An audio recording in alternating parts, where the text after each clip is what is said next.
Open enrollment is now just 4 days away, and Republicans do not even want to talk about fixing health care. Americans are on the brink of a health care crisis unlike we have seen in our lifetimes. Never before have we been in a situation where more than 20 million Americans can see their insurance premiums more than double on average in the blink of an eye. And that's just the average, because for many people it's worse. Yesterday, the state of New Jersey also announced the average New Jersey family would see premium hikes of 175%. 175%. In upstate New York, the average family with a plan costing $280 a month today is about to pay $1,700 a month for the same plan next year, a 500% hike.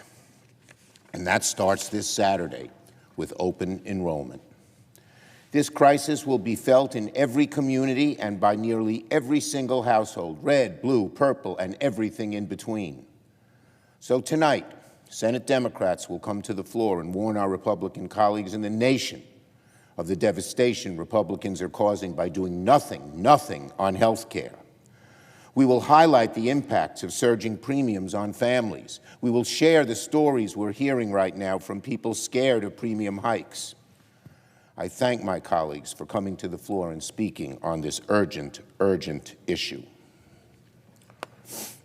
We are in a health care crisis, and Republicans don't even want to talk about how to fix it. The president isn't even in town, as Americans are about to be devastated by the bills they'll receive on health care. The president's on the other side of the world, instead of being here in Washington working with Congress to lower health care premiums. And when the president is in town, what's he focused on? Instead of being focused on fixing health care, Donald Trump's sending $40 billion to Argentina, spending $300 million on his ballroom, and giving Kristi Noem $170 million for 2 big private luxury jets. Meanwhile, millions of hungry kids and working families are about to lose SNAP benefits to buy food because Donald Trump has ordered the Department of Agriculture to rip up its own contingency plan. Isn't that a disgrace? Using hungry kids, hungry parents, hungry veterans as hostages. Cruel. Let's be clear about the facts. There is somewhere around $5 billion in emergency funds that could be used right now to ensure parents and kids don't go hungry when SNAP runs out this Saturday. The USDA said weeks ago that contingency funds were, quote, available to fund participant benefits. That's the U.S. Department of Agriculture, Trump's own cabinet position. But now they've reversed course and literally wiped their plan from their own website because Donald Trump has ordered them not to use this funding. Donald Trump should reverse course immediately and allow these emergency funds to go through to spare working families from hunger and needless suffering. What the administration is doing, ordering the U.S. Department of Agriculture not to use emergency funds to keep SNAP afloat, is an act of cruelty. Cruelty. The same administration that gifted Argentina a $40 billion bailout and cut taxes for billionaires by $1 trillion is now telling hungry kids, you're on your own. And what about Republicans in Congress? Today, Leader Thune will force yet another vote on a Republican CR that has zero bipartisan input. It's a partisan bill and does nothing, most importantly, does nothing to solve the ACA crisis. Just now here on the floor, the Republican leader seemed perplexed about what precisely it is that Democrats are pushing for. He knows damn well what Democrats want. It's the very same thing that a vast majority of Americans want, including nearly 60% of MAGA voters. We want lower health care costs now. We want to solve the ACA premium crisis now. Open enrollment is just days away. We want lower costs, better health care, and to reopen the government. Let me repeat again what Democrats want so the leader can hear it loud and clear. The Republican leader can hear it.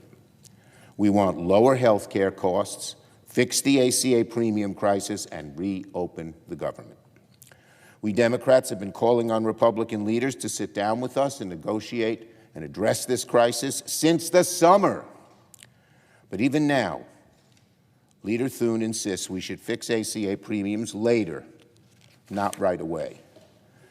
This is not good enough for the American people, because Americans know when it comes to health care, when Republicans say later, they mean never.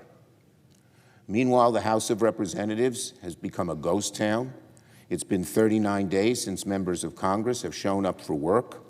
We all know what's going on here. Speaker Johnson's simply afraid to bring the House back because the minute he does, a good number of House Republicans will start saying exactly what many of us are calling for, that we need to address the ACA premium crisis as soon as we can.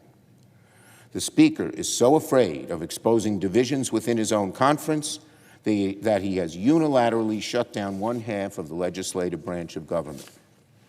So to sum it all up, we're just days away from a health care crisis unlike any we've ever seen, and Republicans from the Senate to the House to the White House are dithering about.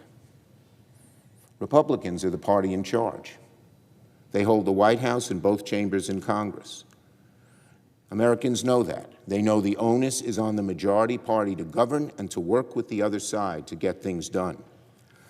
But today, Americans look at this Republican Party and see a majority refusing to do its job. It's thus no surprise that Americans primarily hold Republicans responsible for this disastrous shutdown. So I'll say it once again. Republicans need to get serious about ending this shutdown and ending the ACA crisis that has now become a reality for millions of people. They need to get serious. If Donald Trump continues to ignore the ticking time bomb that is ACA premiums, the American people will hold him responsible when disaster strikes. I yield the floor.